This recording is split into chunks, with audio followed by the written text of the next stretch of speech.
తనేదో కొత్త బిజినెస్ పెడతానని ఛాలెంజ్ చేసినట్టుంది. అది సాధ్యమయ్యే పనేనా? అంత ఈజీనా? పెడితే ఏ కూరగాయల బండో కాక హోటల్లో పెట్టుకోవాలి తప్పితే ఇంకేం పెట్టగలదు. షీఈస్ డేంజరింగ్ అండి, మీరు కొంచెం జాగ్రత్త అండి. ఎవ్వరూ భయపడాల్సింది లేదు. ఆ శివగామి డీల్ చేస్తుంది నాతో, శిశిరతో. నేను గమ్ముగా ఉన్నా శిశిర ఊరుకోదు. ఒకవేళ శిశిర మీద ఈగ వాళ్తే ఆది విశ్వరూపమేంటని చూపిస్తాను. మీకు మీ వైఫ్ అంటే మంచి లైకింగ్ కదండి. ఆయ్ సూపర్ అండి. నాకు శిశిర అంటే ఒట్టి ప్రేమ కాదు, శిశిర నా ప్రాణం. తన కోసం ప్రాణాలిస్తాను, తన కోసం ప్రాణాలు తీసేస్తారా అండి? యు మీన్ కిల్లింగా అండి? నేనన్నానా తీస్తానని?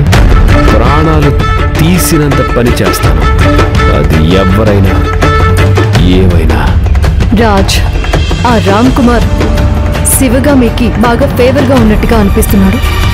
ఉండని, పోయేదేం లేదు. వాణ్ణి మనం పనిలో ఉంచుకున్నదే. మన స్ట్రాటజీలు, మనం చేసే పనులు శివగామికి తెలియనివ్వాలని. అప్పుడే కదా శివగామికి మెంటల్గా స్ట్రెస్ ఉండేది. ఒకటి, మన గురించి పట్టించుకోవడం మానేయాలి, లేకపోతే మన జోలికి రాకుండా ఉండాలి. ఇది జరగాలంటే మనం రామ్ కుమార్ని చూసి చూడనట్లు వదిలేయాలి. ఒకవేళ మరీ హద్దులు దాటితే అప్పుడేం చెయ్యాలో చూసుకుందాం. రాజ్, ఇప్పుడు ఆ వీడియో వైరల్ అవ్వడం వల్ల మనకేమీ సమస్య రాదు కదా? డోంట్ వరీ శిశిర, ఏ సమస్య రాదు. Be cool.